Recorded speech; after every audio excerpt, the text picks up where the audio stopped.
Welcome to Your Next Mission podcast with the 12th Sergeant Major of the Army and co-founder of the American Freedom Foundation, Jack L. Tilley.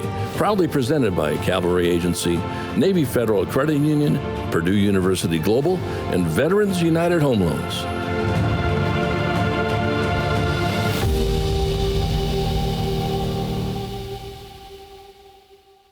Hello out there, warriors, past and present, and your families. And thank you for serving our great country. Welcome to Season 3 of Your Next Mission video podcast, a program initiative of the American Freedom Foundation. I'm Jack L. Tilley, 12th Sergeant Major of the Army, and your host. You can see I like that.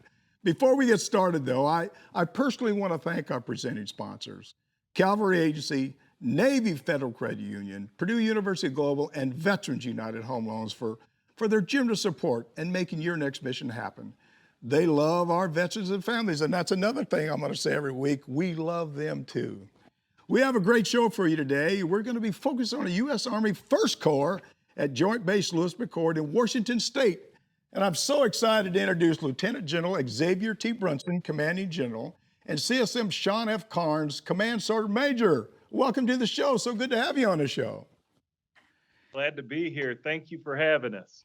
Yeah, very much so. Thank you very much, SMA. Oh, I appreciate it. You know, you guys got to be pumped up, excited. I'm excited anytime I get around Army soldiers. Hey, before we jump into all the things that's going on in First Corps, I'd like to each one of you tell the audience just a little bit about yourself. And sir, we'll start with you. Okay. Hey, again, SMA, thanks for having us here today. I'm Xavier Brunson. I'm the son of a sergeant major. I'm one of 3 boys in my family. My brothers are both colonels. My wife's a retired Army officer, a colonel as well, and an Army judge. And I've been out here since 2019. I commanded the 7th Infantry Division and then rolled right into First Corps. And we're just pleased to be here. A great mission, a great unit, great history, and great soldiers and families out here in Washington. Your home. Oh, that's right. Out here in Washington. Hey, look here. I know why you're squared away now, because your dad was a sergeant major. He kicked you in the butt every time you screwed anything up. Always. Sergeant Major, go ahead. Yeah, so my father was not a sergeant major. My father was a college professor. So, you know, when I got out getting ready to get out of high school, you know, I wanted to come in the military, and my mom and dad said, hey, try college for a year, right? That did not work out well, right?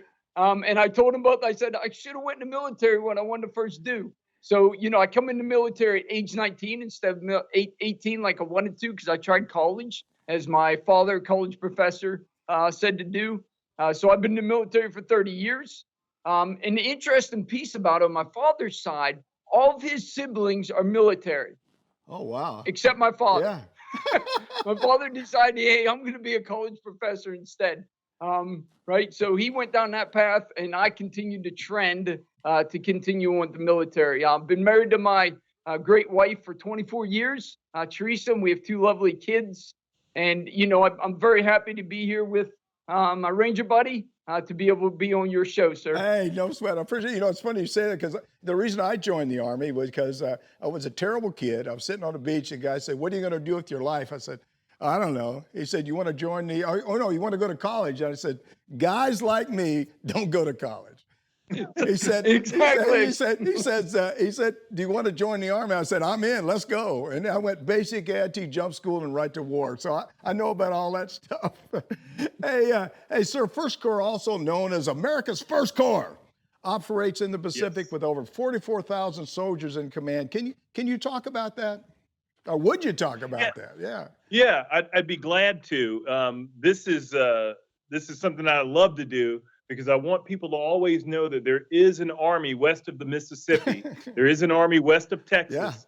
Yeah. And here we sit in Washington State. But First Corps is made up of the 7th Infantry Division, Trust in Me, the 25th. And you can see behind us there, part of our campaign is Pick Your Mountain.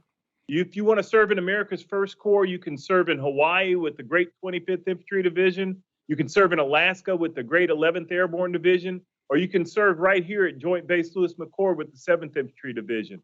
As the Army's operational headquarters in the Pacific, focused solely on the Indo-Pacific region, we support USARPAC, U.S. Army Pacific. And what we find ourselves at, Sergeant Major, is over the course of a year, we might be in 21 different countries, always trying to stay focused west of the IDL, the international date line, so that we can reassure our partners and friends and allies that the United States Army is here. And it's not a maritime or an air theater. All the people in the world live on the land. Yeah. And I take great joy in telling folks, if you want to come be a part of this, just think about what you have the opportunity to do. We've recently had soldiers training in the Himalayas. We've got soldiers that will soon head down to Australia to train with the Great Australian Army. And we're all over that region just to assure people that it's okay for us to have a free and open Indo-Pacific. Wow. Hey, wait, can I re-enlist? I want to get back in there right now. I want to go. I'm Come pumped on. up. Hey, sir, I know the Army's priority is people first. What does people first mean to you and to your organization? Well, first of all that stuff I just talked about, I'm just one person, but there are a lot of people that make that happen every day here for this Corps. You mentioned it yourself. There's 44,000 soldiers out there. Some of those soldiers are attached to a family. Some of those families are attached to this installation. And so when Sergeant Major and I look at our priorities, it's people, our missions, modernization, readiness, and our installation. This is our big gated community that we've got to take care of. And what that really requires is for every leader in this formation to know that we're counting on them to be engaged. Yeah. And engagement is not just somehow encountering you every so often in the place where you do your job, but it's actually knowing that you count and you matter. What our chief tells us is people first. And what that means is every decision that every leader in this Corps has to make ought to be seen through this aperture that is my people. Yep. And we ought to look at our people as their part of contributing to all the things that we've got to accomplish. It's way too important. When you listen to General Flynn talk, sometimes he talks about the fact that we win on our watch. And in order for us to win, it's going to take our people. And if any of that I said makes no sense at all, think about it this way. Have you ever seen a game of kickball being played without people in it? No. You haven't. It takes people to get this done. Yeah. And it's the people that assure us by, sort of thinking interoperability. There's procedural interoperability, there's technical interoperability, but the key for us in this command is that human interoperability that starts from relationship to relationship, nation to nation, that not only reassures our partners, friends, and allies, but it also makes them understand that we're counting on our soldiers and our NCOs to get things done. And today we had our first ever Indo-Pacific motorized forum. And we had over 21 nations represented in the room with us. And one of the things my battle buddy talked to them about was the importance of NCOs. And what he does every day he goes out is talks about the fact that the Army's got a whole host of programs that care for people. But if you're not engaged enough to get people to the program that's going to help them solve their problem, then you're not doing your job. Yeah. And it really, for us, comes down to accountability of our leaders and accountability of our soldiers and the trust that we build. Because I know every day Shawn Carns is going to be doing everything he needs to be doing to be the best soldier he can be. Yeah. And the onus is on me to garner his trust by doing the same thing. We don't expect anything of people other than the things that we would do ourselves. And so that's why we count on our people, because we're sending them a long ways away. I remember the first time we went to Guam, I got off the airplane in Hawaii and I was packing up all my stuff. I didn't know I had to get back on the plane to fly an additional 5 hours to get to Guam. But we were asking a lot of our people, and this has never changed, our SMA. You know that from your time in the cloth of our nation. Yeah. We ask a lot of them, but we've also got to give a lot back in terms of us being leaders and caring for these people. They also know if you care about them too. They know if you care about it. If you're a leader that, unfortunately, we all see them. Unfortunately, you see leaders that want to advance in the military and they don't really want to take care of people. And if you don't take care of people, you can't accomplish the mission. You can't get it done. You can get it done, but you sort of, I hate to say this, sort of half-assed. But if they care about you and they trust you and they believe in you, they're going to get it done and they're going to do the best they can. And that's, I can see just talking to you guys right now, you have a great command team because it's about the team. I tell people all the time when I'm talking, one individual can't accomplish the mission, but a group, a team, a company, a battalion, a brigade, a division, a team that functions and works together and knows each other and communicates with each other and get the job done. So you guys got me so pumped up, I don't know what to do. Sergeant Major Carns, go ahead, buddy. Hey, and of course, as you know, as my Ranger buddy talked about, is everything we do is people. I mean, you know, we have these great PowerPoint slides of submissions, exercises, equipment, but guess what? There's people behind all that. Absolutely.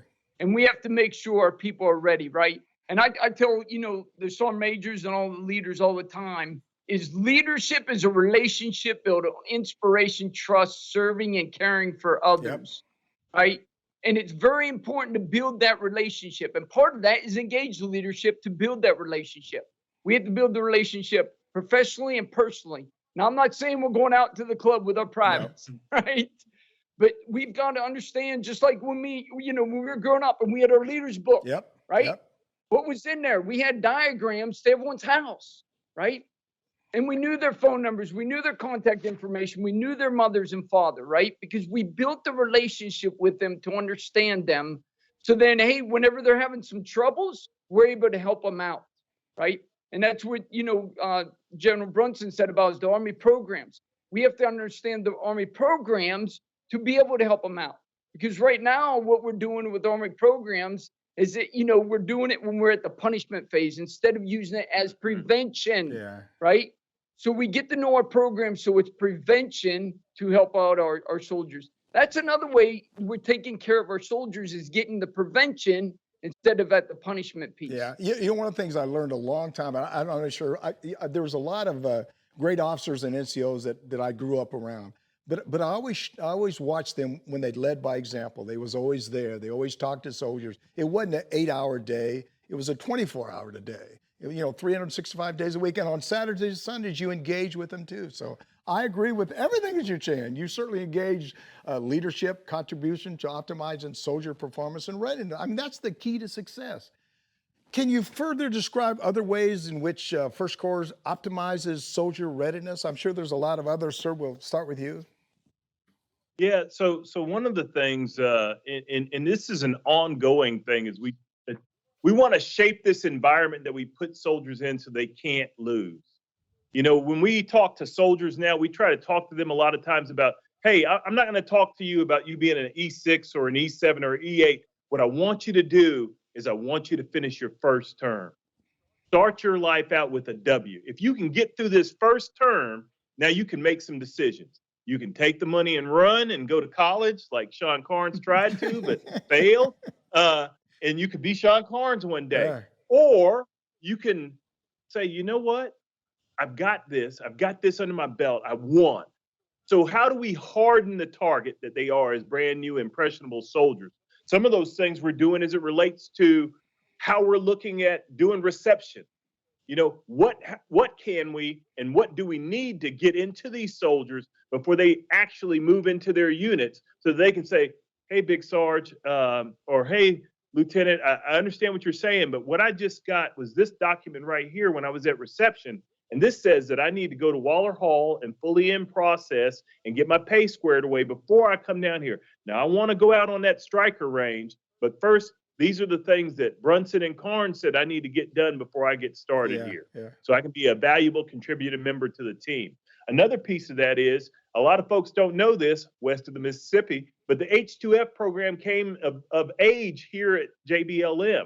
And some of the things we're doing with our physical fitness centers, sort of making them a 24/7, Fitness USA kind of place where you can always go in, you can always get a workout, you swipe your CAT card, you go into the gym, there are coaches present, there's somebody that's going to talk to you about nutrition, there's somebody that's going to talk to you about your triad. But what we're also really trying to get people to understand is behavioral health is not the only answer. Some of the best leaders I've ever known took the time to sit me down and talk to me and say, you know what? If you do a little bit more of this and a little less of this, you're going to be okay. We've got to put the onus on our leaders to help us to round out all that our soldiers are. And if we put that onus on them, I've never seen a good soldier fail to meet a standard.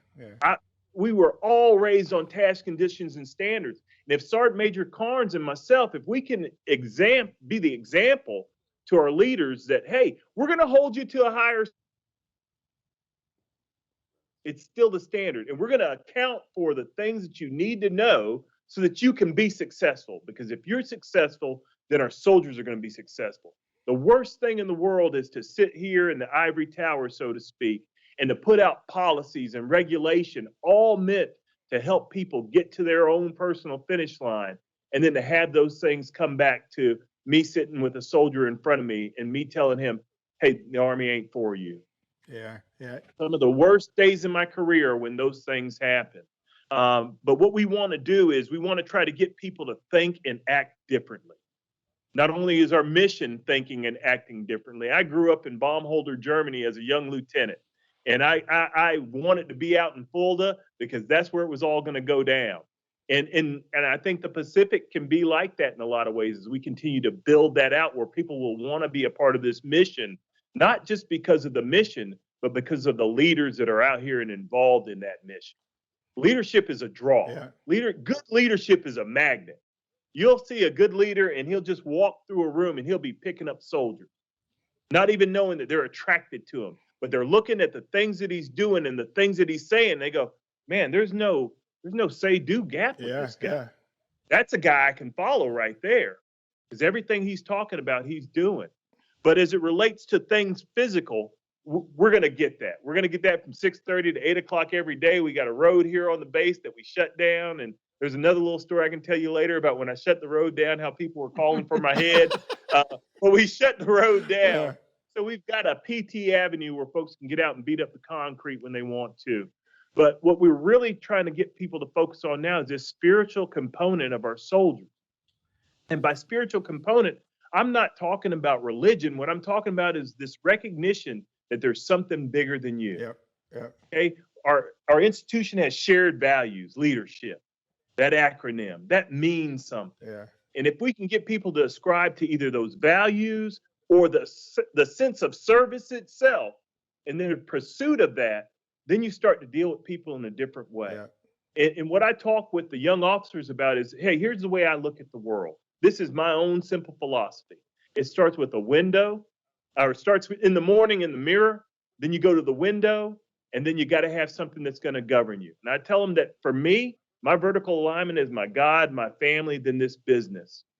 And it doesn't have to be that for them. It can be the Army values. It could be this nation. It could be the flag. But there's got to be something else that's going to govern your behavior.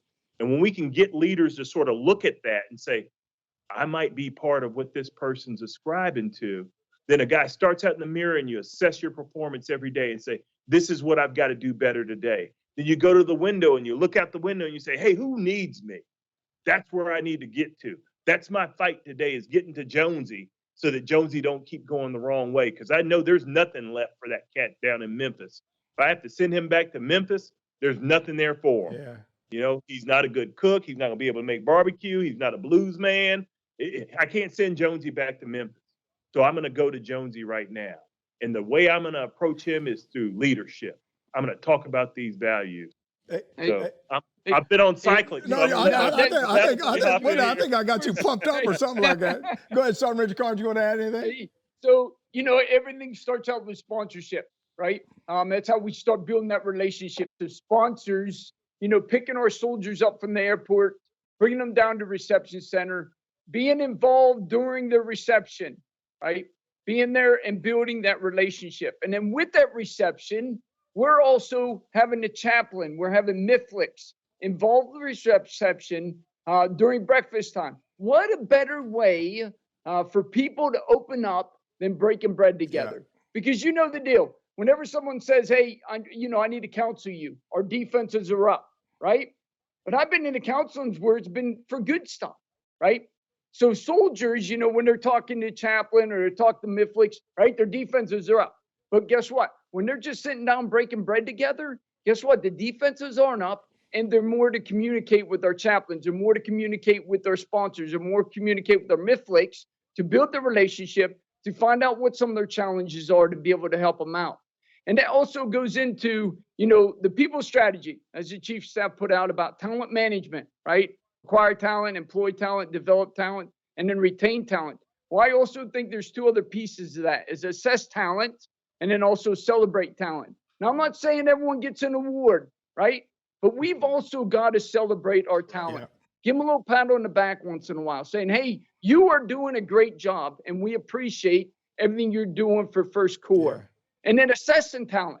What we're looking at doing here in the Corps is we assess our talent to figure out. A perfect example was there is a soldier as family here at in Washington, and he was a staff sergeant, right?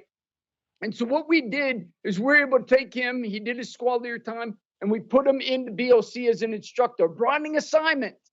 So that started his clock over, give him another 3 years, right? And then when he's done with that, we move him out of there back into platoon sergeant. Platoon sergeant says he gets 9 years here with his family.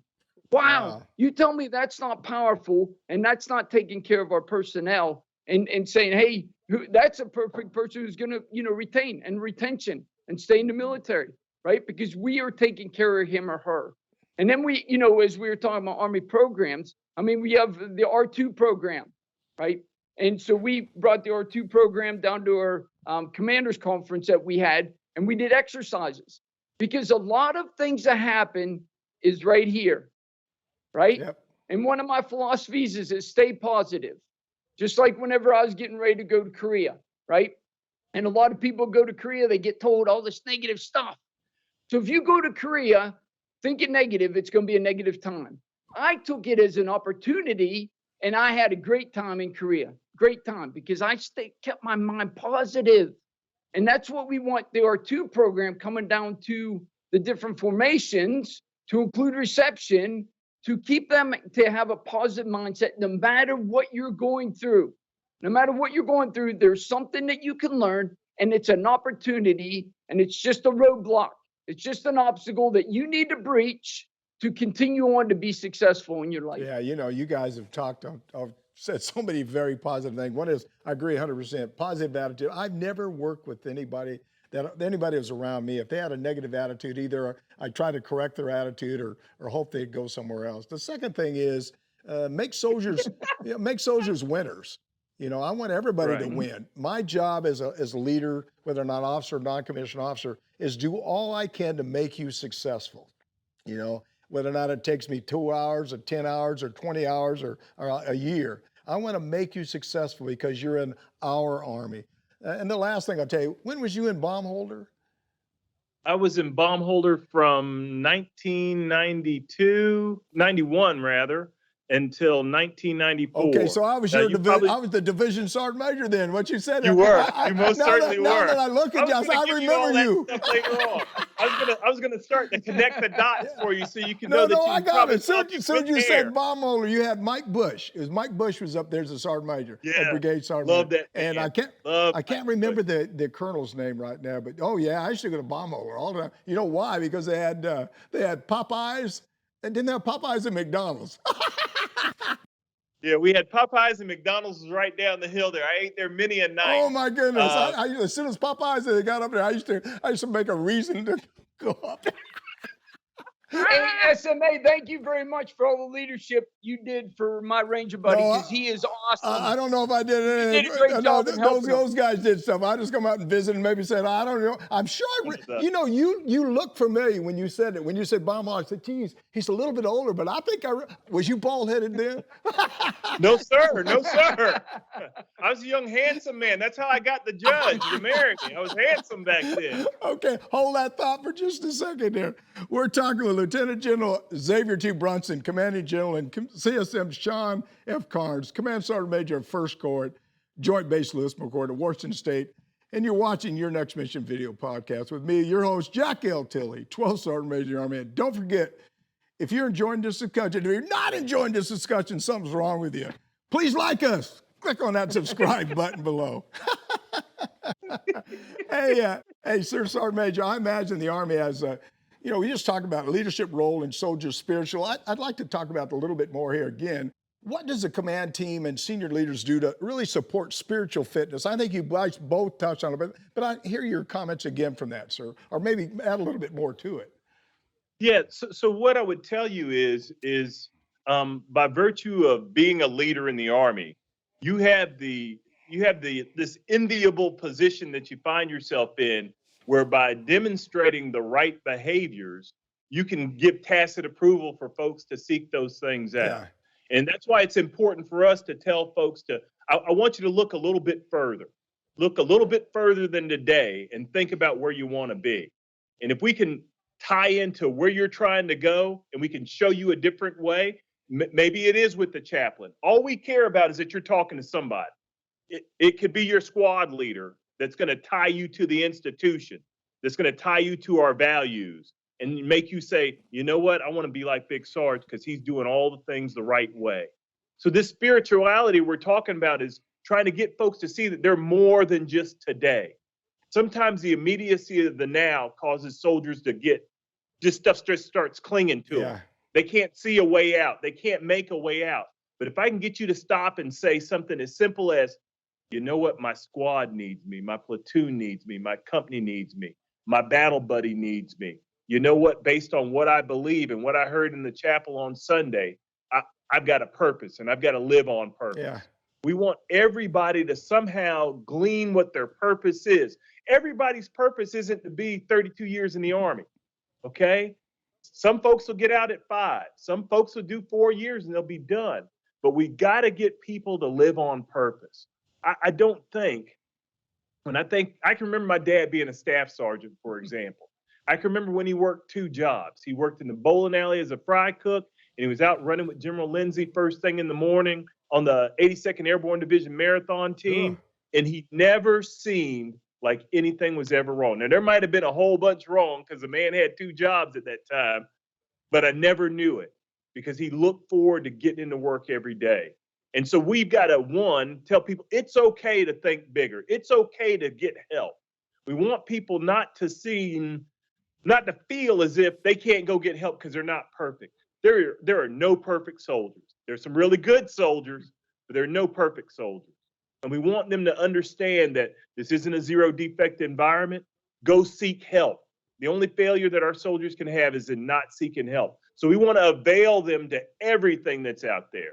We want them to have, breaks my heart when I hear about food insecurity because there's people that can fix that. It breaks my heart when I hear that a soldier's car is not fixed, so he's late to work. Well, AER will fix that for him. It breaks my heart when I find out that soldiers and spouses can't go to college because AER will fix that for them too. There's a big difference between a grant and a loan. I would rather have the letter that's earlier in the alphabet than later in the alphabet. So give me a grant. I don't have to pay that back. But when we don't avail our soldiers of everything that's there to help them be successful, to win, if you will, then we're falling short. And I would lump all that, I would tell you, SMA, into this spirituality, because spirituality is simply something bigger than me. It's a pursuit of something bigger than me. And for our leaders, it's got to be about the jealous protection of their reputation. That's, in my mind, professionalism. I'm going to jealously protect my reputation by doing everything that I possibly can do, which is just simply doing as much good as you can for as long as you can. When you get to where Shawn and I are now, there's more days behind us than ahead of us. And what we're on now is legacy time, to be quite frank with you, because somebody that we're leading right now is going to lead our Army in the future. They're going to do it. So we've got to try to get this sense about ourselves that every time we encounter a soldier, good, bad, indifferent, we are setting the stage for that individual's life going forward. Because they might not have it yet, but we've got opportunities right now to change lives. That's why I've stayed for 32 years.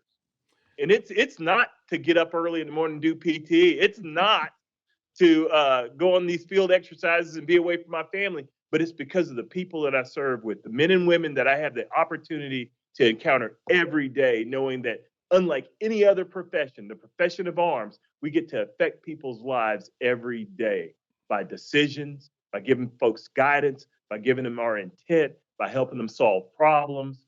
Those opportunities, I don't care what you say, they don't exist anywhere else because I can see tangible results of the actions that I take today, tomorrow. Go ahead, Shawn. Totally the general just said, go ahead, get on it. Let's go. Because everything's a team effort, everything we do. And we don't want to let down the team, right? And it goes back to that relationship, as I was talking about, that leader-developer relationship. And when you build a relationship with somebody, then number one thing, you know them by body language to understand them. But guess what? They are comfortable to come talk to you, right? And they are not afraid to fail, right? Because they trust you. Leadership is relationship, build inspiration and trust, right? Trust that I'm going to be there, pick them up, dust them off, and point them in the right direction. I mean, wow. Tell me that's not powerful when they trust that, hey, it's okay for me to fail. Give a little guidance, let him or her go out and do things. Hey, I might fail, but my leader is going to be there to pick me up and take care of me, right? So I had a great example when I was a young PFC, and I was a driver of a Bradley. And we just came back from, one of the gunneries. It was like midnight. We got done taking the Bradley, put it in the motor pool, and I went up to the barracks, and we're cleaning weapons, right? So, all the dismounts, they were sleeping in the back of the Bradley during us driving, right? And I was driving. So we get done. I'm up there cleaning my weapon, and Shawn Carns falls asleep, right? And one of the dismount squad leaders come in and start just chewing my butt. Wake up, Dada, you're supposed to clean your weapon and everything like that. Sergeant Gonzalez, one of the reasons I'm in the military nowadays, Sergeant Gonzalez, my team leader, he was the gunner at the time, came in and he was like, hey, I got this. This is my soldier. He is mine, and I'm going to take care of him, right? Sergeant Gonzalez came in, grabbed my weapon. He said, you go to sleep. I'm going to take care of your weapon. He let me go to sleep. He took care of my weapon, and, no issues, anything like that. He took care of me. I trusted with him that I could come talk to him anything. After that, I was like, he is the man. I love him as a sergeant. I love him as my leader. And I would go talk to him about all kinds of different issues. And we've actually built a relationship that he come talk to me about him and his wife having some troubles. We built that relationship together that he was even talking to me about some of his challenges to get off his shoulders. Yeah. Golly, you talked. This is a great discussion because one is, I don't think everybody that's went to war gets closer to God. And I've said it a bunch of times, God, if you just get me out of here, I'll never do it again. Whatever it was. And every time I have a tough day or something's going wrong, I'm not afraid to get on my hands and knees and say a prayer. And I've said a lot of prayers in my life. And I don't want to go into them, but I've said some prayers for my family, and I've said prayers for soldiers and other people throughout my life. But you got to believe. You got to believe in life. You got to believe in God. You got to believe in yourself. And that's just the way it is. But you got to believe in the people around you, the things that they're doing. Because again, we get paid, you get paid to coach and teach and develop. And let's be honest, there's no second best in our profession. No second best. If we lose, we either get somebody hurt or killed or something even worse than that. And I don't want to see that. And we both seen too much. I'm sure we've all seen too much of that within our lifetime. Hey, look here. This is a great discussion. Don't go anywhere, Sir Sergeant Major. We're going to take a quick break. Don't move. Don't say anything else. I'm going to come back to you here in a minute. Hey, we'll be right back. You're watching Your Next Mission video podcast. You're watching Your Next Mission, proudly presented by the Cavalry Agency. They help brands dominate no matter their size. Ideas, strategy, action. This is Cavalry. Learn more at cavalry.com. Navy Federal Credit Union, the most trusted credit union owned by members of the military community, serving all branches of the armed forces and their families. Their members are the mission. Learn more at NavyFederal.org. Purdue Global, providing affordable online education for hardworking adults. Learn more about a personalized, innovative, and world-class education at PurdueGlobal.edu. Veterans United Home Loans, the #1 VA lender for 5 straight years. If you're buying, they're funding your dreams. Learn more at VeteransUnited.com. Now back to your host, the 12th Sergeant Major of the Army, Jack L. Tilley.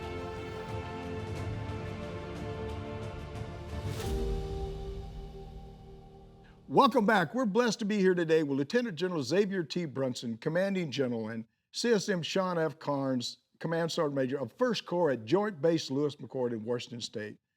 And I want all of our listeners to reach out directly. Tell us about your transition out of the military. I want to help you. Tell us what topics you'd like us to cover on the show.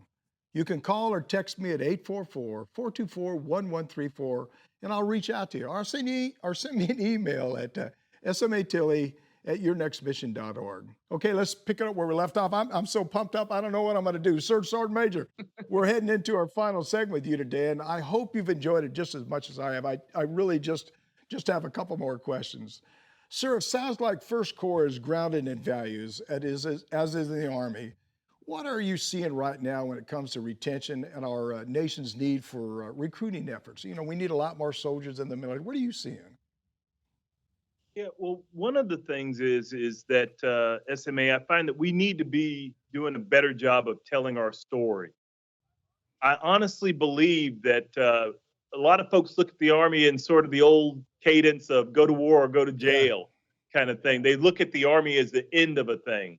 But I would tell you, you're a great example of the Army being the beginning of a thing. I'm sure there is no time that Private Tilley, who joined the Army under duress, thought he'd be leading a podcast. Yeah, absolutely. But here you sit right now. And there are a myriad of examples of our soldiers for life that did something else after they got out of the military. Yeah. My father served till he was a sergeant major, retired at 29 years, and moved into the county government and was responsible for buildings and grounds in Fayetteville, North Carolina. So every building in the county, every building in the city of Fayetteville, my dad was responsible for those things. You know, he never thought he'd be doing like, okay, how many watts of energy did we use in this building? Why is this so high? Cut the lights off. You know, everything I was getting at home, he was doing for the city of Fayetteville. So the Army can be the beginning of a thing, the beginning of an adventure, which is why, as I said before, I need soldiers to finish their first term. That's where retention comes from. Leaders that are engaged, that care about them, but also we've got to be engaged in our communities. And we've got to get folks to understand that we have to move from ownership of things to stewardship of things. So when we talk about, you know, military housing, I grew up living in military housing. And I can remember when my dad would go to the self-help store and fix our screens in our house so they would be done, or he'd get little hardware to fix the doors. He did all those things because we never treated it like it was ours and we could do to it whatever we wanted to. We wanted to steward and shepherd those things we've been doing. And we've got to get our leaders to think that way too. But a big piece for us is about 70% of our soldiers live off installation. So we've got to remain engaged in our communities. And we sometimes have to remind them that we're here. We have to remind them by saying, hey, what can we do for you out in the community right now? You know, Veterans Day coming up and we haven't heard from you. How about we get some soldiers to come down there and spend some time with your citizens over Veterans Day? Because we have soldiers living out in your community. We've got to be engaged there. We've got to be engaged on the installation. Every one of our neighborhoods has a mayor, and every one of our neighborhoods has a unit that's assigned that area. And what that allows us to do is grab folks by the stack and swivel and say, hey, man, your neighborhood is not looking as good as 1st Brigade's neighborhood. You guys might want to get on that. Yeah, you don't, that challenge. So go ahead, sir. We're able to do those kind of things. And then, you know, there's times where we've been out to see the Seahawks. Not a Seahawks fan. I'm really a Pittsburgh Steelers fan. So if the Pittsburgh Steelers are paying attention, I'd be more than happy to come out there and do a re-enlistment for you all to help the great state of Pennsylvania, where Shawn's from. But we've got to get out there and we've got to tell our stories. We cannot allow anybody to tell our stories for us. They can't talk about what a thing is like. They can't use similes.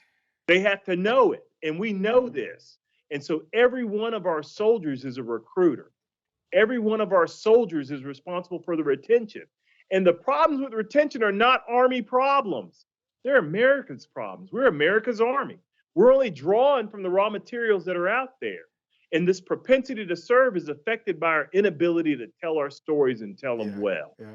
You know, Sergeant Major Lombard's going to start off on a thing here for us here at Joint Base Lewis-McChord, where we're just catching soldiers as they're living. You think you were going to go get yourself a coffee at Starbucks on post. You think you were going to our Popeyes here on post, but guess what? Now you're in an interview and you're going to tell people your Army story, and we're going to hang it up online. And then another thing, the final thing for me on this before I turn back to Shawn is simply this. We have to stop ceding terrain. Whether that's the internet and social media It's the places where our soldiers go. We have to be there. We have to be there. And I'm not saying you have to have some huge following, but you can pick up clues. That's indicators and warnings of things that you can address with policy and regulation and orders. And we cannot cede any more terrain to other folks that don't have the best interests of our soldiers or our nation in their hearts. Yeah. So I'll wrap before you say that, I'm going to add something real quick. You said active duty. Veterans are recruiters too. Your veterans and families are recruiters. There's about over 17 million veterans out there that'll do whatever they can to help you out. And so don't forget about your veteran community, because they're a good resource. The second thing is, and you hit it on the nose, I agree 100%, is marketing. You got to tell your story as much as you can. We're real, the Army, even when I was a sergeant major of the Army, I tried to get out and tell stuff about the Army. I'd do it today. But tell the story about what you've been doing. The third thing is you're really right. I came in the Army a poor young man. I've owned as much as 3 companies at one time. I still own my own company. And here's the real kicker. I don't have a bill. Life has been good for this old guy, right? This old soldier. So I hear what you're saying. You can do it, but you got to be motivated. And the key to success is get your education. Finish your degree, get as much education as you can so you can be competitive in that market. Sergeant Major, I'm so pumped up for you guys. I don't know what I'm doing. Go ahead, Sergeant Major. Hey, I think, retention starts with a conversation. It's that simple. Everyone says this hard conversation. A conversation's a conversation. Right. Just like if you're talking to somebody, right? I mean, I've gone up to tons of soldiers and talked to them for 5 minutes. 5 minutes, had a conversation, and knew some of them. Hey, like one, there was a female specialist up in Alaska. Talked to her for 5 minutes. She said, hey, my husband is down at JBLM area, down here in the Washington area. He works down there. I would love to be able to come down to JBLM. And guess what? We got her down there to JBLM. Guess what? She's going to re-enlist to stay in the military. Off a 5-minute conversation. It's that simple. Just have simple conversations with somebody, right? Because once you also do that, then you get commitment from them. And guess what? They're further more likely going to stay in the Army. Again, retain talent, right? Within the military. So it goes back to that relationship, having them conversations. It's not a hard conversation. It's a conversation to figure out what they want to do. And here's one thing I sometimes, tell the soldiers is, hey, the grass, they say this grass is greener on the other side. I say the grass is green where you water that grass, right? So, hey, how are you watering the grass in the military to make yourself better, right? Just like everyone wants to be like Mike. Everybody does. But guess what? They don't want to put in the work to be like Mike. I mean, it's been work for me and the CG to get to where we're at. It's just not like, we became, the commander and sergeant major of First Corps, just like it took you work to be the SMA, right? They've got to put in some work and effort. Just the same thing. Hey, what's your plan if you get out? Hey, there's some work that goes into that, right? To get out and to make sure you're successful out there. And I tell each and every one of them, hey, if you want to get out of the military, I will hold your hand and walk right beside you. Leaders walk right beside you. I don't have your back. We are going to walk right beside you and assist you and make sure you transition out of the military properly and set you up for success for your next adventure. Yeah, you're exactly right. You guys are, again, you're pumping them up. Sergeant Major, before we get into final thoughts, can you tell us how we connect with how you connect with soldiers in the First Corps? I asked them the other day. I mean, I do a lot of social media stuff, but and things are a lot different now than when I was in. So how do you connect with your soldiers now? So one thing is presence. I think presence is huge, right? Every single Monday, again, I told you before, hey, I check my emails real quick in the morning, and then I'm out and about among soldiers and leaders, right? BFC and about to see what's going on, right? So you got to be present. And when I go down the motor pools, I take my little Ranger chair. When I was in RI, I had this little Ranger chair, right? So when I'm down there talking to soldiers, I'm not standing up in an authoritative manner. I'm sitting on my chair with them and having a conversation and a discussion with them. Again, when Sergeant Major comes around, guess what? Defenses are up. What's Sergeant Major looking for? Is he going to chew my butt, right? When I come down there, I look for the positive stuff. Everyone can look for the negative stuff. Don't get me wrong. I make corrections as necessary. But I go down there and look for the positive stuff and what's going on and how can we support the organization. And what better way to do that than having a great conversation, defenses down among the soldiers, and we just BS about stuff. and talk about stuff, right? Because at the same time, when you're getting a defensive down, I mean, they'll tell you a lot of stuff, believe me, right? And that helps me understand what's going on in the organization, so then I can give that to the commander to make sure, hey, make sure we're supporting our organization. So presence is number one. Social media, I definitely agree with the CG. You've got to get on social media, right? Some people will say, I'm not on social media. That is where the soldiers are at now, right? And you know, I've talked to you about my podcast I do, Connect First, right? We've got to get on social media, be present on social media, but that does not take away from present, face-to-face. That does not take away from a phone call. So you have to understand, hey, when do I need to be on social media, seeing what's going on and helping out soldiers? But then when is that time, that balance where I need to be face-to-face with the soldier, body language, see what's going on, and to be able to care and help them out. Yeah. The other thing too is we got to wrap families into all of that too. All the stuff that we're talking about, you got to put all the family. You know, here you go. We talk about retention. I remember when I was at, God, where was I? I guess I was at Fort Polk, and I guess maybe I was maybe it's Fort Benning. Anyway, I was talking to the retention sergeant major, and I says, "What are you doing?" He said, "Well, I'm going down to the PX." I said, well, it's only like 10 o'clock. He said, what are you going out to the PX? He said, I'm going to the PX where they have all the books and comic books. He said, I need to re-enlist a few more soldiers. So he'd go down there and read comic books and re-enlist soldiers. Anyway, I thought it was a funny story.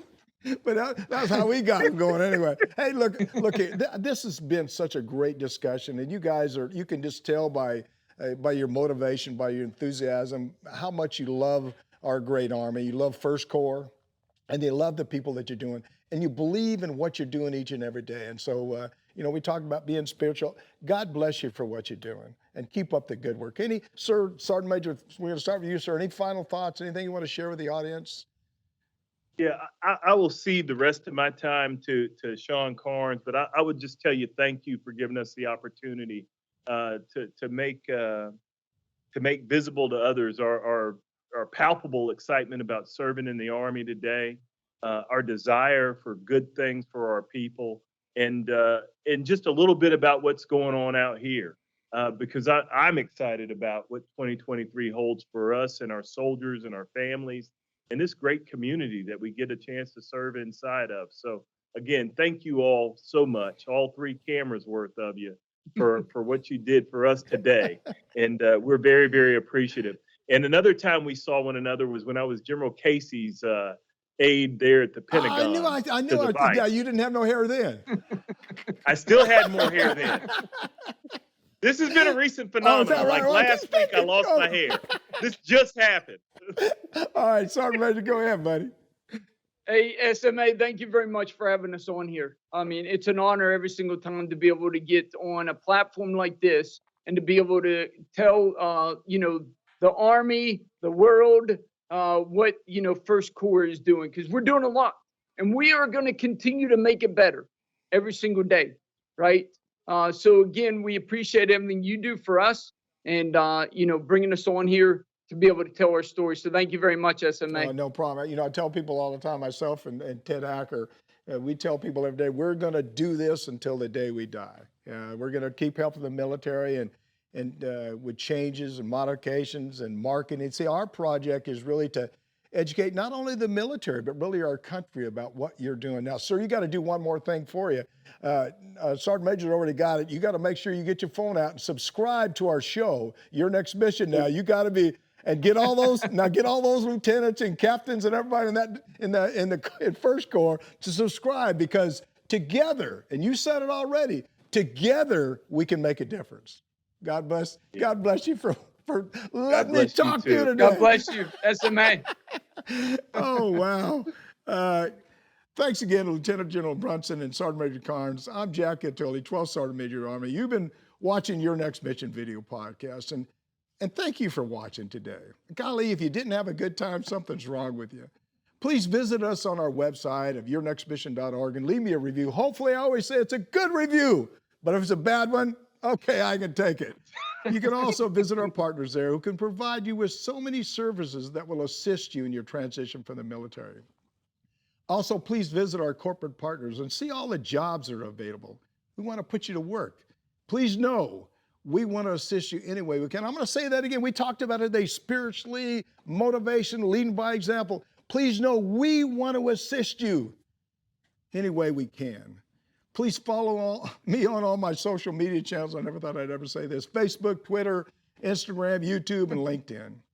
And if you've enjoyed our discussion with Lieutenant General Brunson and Sergeant Major Carns, and I know that you have, please like us. Click on that subscribe button below. Don't forget, we want to hear from you. Please leave me a message or send me a text at 844-424-1134, or send me an email at smatilley@yournextmission.org. Thanks again to Lieutenant General Brunson. I should say Lieutenant Brunson, or Private Brunson, I can't remember, and Sergeant Major Carns for being with us today. It was just, it was so great just having them on the show. I'm just so pumped up. I don't know what the hell they're doing right now. So at this part of the show, it's always about my final thoughts. I'm going to give you something today. Today, you had the honor to listen to a couple of professional soldiers that care so much about our country, that care about you, that care about all the soldiers that they work with each and every day. You see, it's about life. It's about God. It's about our country. Together, we can make a difference. Never forget, we want you. Join our team. Again, thanks for watching, and thanks to Cloudcast Media, New Mind Studios, and of course, our 4 presenting sponsors: Cavalry Agency, Navy Federal Credit Union, Purdue University Global, and Veterans United Home Loans. We appreciate all you do for our military. And as always, see you on the high ground. Hooah!